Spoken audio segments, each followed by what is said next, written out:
नहीं, मरियम बीबी में और आलिया हमजा में बहुत फ़र्क है। आलिया हमजा एक बहादुर औरत है, 15 महीने उसने बेगुनाह कैद काटी है, बेगुनाह अपनी 3 बच्चियाँ उनकी घर पे हैं और वो एक बहादुर औरत है, वो कि करप्शन के केसेस में जेल में नहीं गई हुई थी और उसका बाप कोई 3 दफ़ा का प्राइम मिनिस्टर नहीं जिसने लंदन तो क्या पाकिस्तान में हर जगह जायदादें बनाई हो। वो सही काम करेगी, मुकाबला जो होता है मरियम का आलिया हमजा से कोई मुकाबला नहीं है।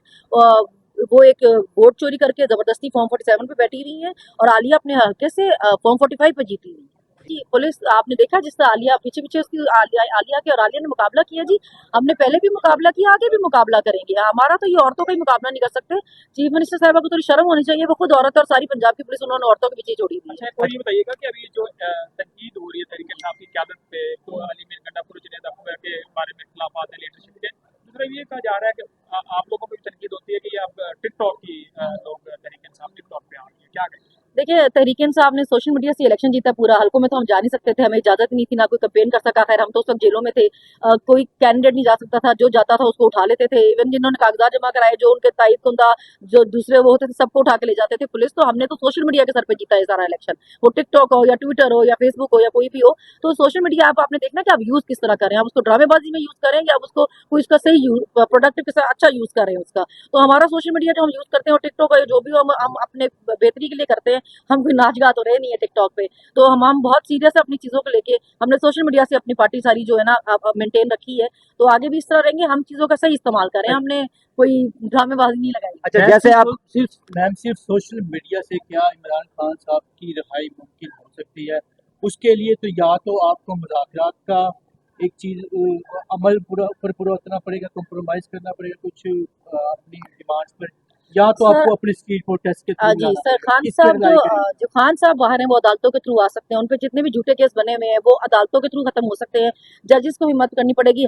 मैं हमेशा कहती हूँ कि हम कोई कुर्सियों पे नहीं है, कभी किसी कुर्सी पे नहीं रहे। हम अगर हिम्मत दिखा सकते हैं तो जो ये बड़ी कुर्सियों में बैठे हैं इनकी बड़ी जिम्मेदारी है। अवाम के जवाब, उनके हकूक के लिए अल्लाह को भी जवाब देंगे।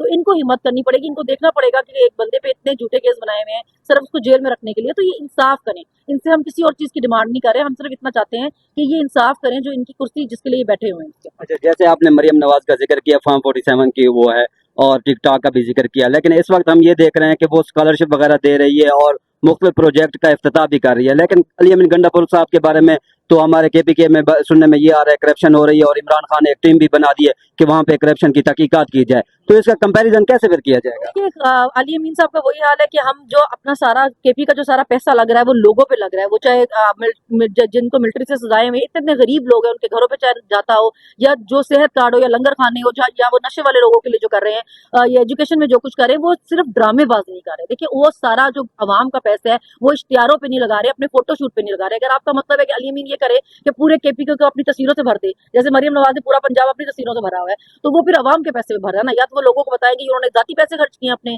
आप लाहौर में कहीं भी चले जाएं, उनके नीचे जमीन से लेके इतने आसमान तक के अपने सारी तस्वीरें लगाई हुई उन्होंने। तो अवाम के पैसे पे लगाई हुई है ना, अवाम के टैक्स का पैसा है, टैक्स पेयर का पैसा। आप अपनी अपनी उस पर कैसे उड़ा रही है वो? तो वो सिर्फ एक 4 स्कॉलरशिप बांट के जाके और 4 करोड़ का अपना फोटोशूट करा के आ जाए, वो कोई अवाम के हक में नहीं है। अली अमीन अपने ऊपर पैसा नहीं लगा रहा, अवाम पे लगा। स्टूडेंट्स उनको मरियम नवाज को माँ का दर्जा दे रहे हैं। जी, जी। देखिए मुझे ऐसा लगता है कि उनको चाहिए कि वो अवाम को बेवकूफ़ समझना बंद कर दें। बहुत हो गया, उनको लगता है कि वो अभी 1980 वाली सियासत ही चल रही है उनके बाप के ज़माने की, जब आप लोगों को बेवकूफ़ बना लेते थे। अभी लोगों को सब कुछ पता है, लोग जानते हैं कि कौन सही है, कौन नहीं है। सही-गलत की परख लोगों में आ गई हुई है, तो इस ड्रामेबाज़ी से कोई फ़ायदा नहीं होगा। अभी वो लाहौर में वो ग्रीन वो बना रही थी, ग्रीन लाइन की बाइक्स उस पे जाएँगी और वो इतनी खुली बनाई है कि उसमें बाइक्स नहीं जा रही होती, बाइक्स वहीं है, उसमें गाड़ियाँ जा रही होती हैं। तो अवाम का पैसा इस तरह उड़ाए नहीं। अगर कोई चीज़ कर रहे हैं तो पहले देख तो लें कि आपने तरतीब क्या करनी है उसके बाद करें वो। मैम, ये नहीं कहा जा सकता कि जिस तरह तहरीक इंसाफ ने अपनी पावर डेवलप करने के लिए सोशल मीडिया का इस्तेमाल किया, मरियम नवाज भी इसी तरह सोशल मीडिया के थ्रू लोगों को इन्फ्लुएंस करना चाह रही हैं लोगों पर। हमने देखिए उन्हें नकल का शौक तो बहुत है, लेकिन वही बात है ना, फिर नकल के लिए अकल चाहिए ना। सोशल मीडिया के लोग जो है पीटीआई जो है उन्होंने अपना सोशल मीडिया पढ़े लिखे लोगों की तरह इस्तेमाल किया ना। उन्होंने ड्रामेबाजी में यूज नहीं किया, आपने निशान छीना, हमें रंग रंग के निशान दिए। पीटीआई के लोगों ने उसको उस पर अच्छी अच्छी मजेदार मीम्स बना के हर जगह सोशल मीडिया पे फैला दी। उससे क्या नुकसान हमें कोई भी नहीं हुआ। जिस बंदे को नहीं भी याद रहना था उसको भी निशान याद रहे। तो हमने तो उसका सही इस्तेमाल किया सोशल मीडिया का, चाहे जो भी है। इन्होंने अगर सिर्फ देखिए आपके पूरे पंजाब में सिर्फ एक बंदी अपनी जाती एडवर्टाइजमेंट के लिए काम कर रही है कि हर जगह किसी तरह हर कोने नुक्कड़ गली हर जगह उसकी फोटो लग जाए। ये अपने आप से अपनी जात से बाहर निकले। एक इतना बड़ा आपने सुबह एक तमाशाई को दे दिया जिसको सिर्फ अपने जो सेल्फ ऑब्सेस्ड इतनी है कि अपनी जात से बाहर नहीं निकलती। देखे ना, जब इस तरह मर्जी के जजेस अचानक कहीं से भी ट्रांसफर होके आ जाएंगे और कुछ भी चलेगा इस मुल्क में, फिर आप अदालतों में भी हम तो फिर इधर ही आते जाते रहेंगे, हमारे पास और कोई ऑप्शन नहीं है अदालतों में आने के अलावा। इधर से ही इंसाफ मिलने की उम्मीद है हमें तो अभी फिर पिटीशन देने आई हूँ चौथी दफा कि शायद अब इस दफा इजाजत लें तो ये मिलने दें। जेल सुप्रिटेंडेंट भी यहाँ पे मालिक बन के बैठा हुआ है, वो जजेस को भी कुछ नहीं समझता, इजाजत लेके भी जाओ तो वो लोग मिलने नहीं देते। मर्जी के जजेस सामने आ रही है, तो इसका मतलब है हुकूमत की जो गिरफ्त है वो अदलिया पे ऊपर भी मजबूत हो रही है, इदारा भी उनके साथ हैं, तो फिर तरीके इंसाफ को क्या मिलेगा? देखिए, मैं इतना ही कहूँगी कि ये बदकिस्मती है इस मुल्क की कि सिर्फ एक आदमी को आप बंद रखने के लिए या उसकी एक पार्टी को खत्म करने के लिए आपने सारे इदारों का बेड़ा गर्क कर दिया। आप कोई चीज़ भी नहीं छोड़े। किसी मुल्क में भी अगर आप इंसाफ का निज़ाम नहीं आपका बचेगा तो आपका मुल्क कैसे चलेगा? क्योंकि एक आम आदमी जो गरीब आदमी है वो तो इन अदालतों की तरफ देख रहा है ना, उसके पास तो इतना पैसा नहीं है कि हर जगह पैसे खिला के अपनी मर्जी के काम कर ले। वो तो इंसाफ पे ही चलना है उसने। तो अगर इंसाफ में भी ये होगा कि आप तरमीमें पास कर करके मर्जी के जज ला के अपनी मर्जी के फैसले करवाना चाहेंगे तो आप किसी एक बंदे का नुकसान नहीं करें, आप पूरे मुल्क का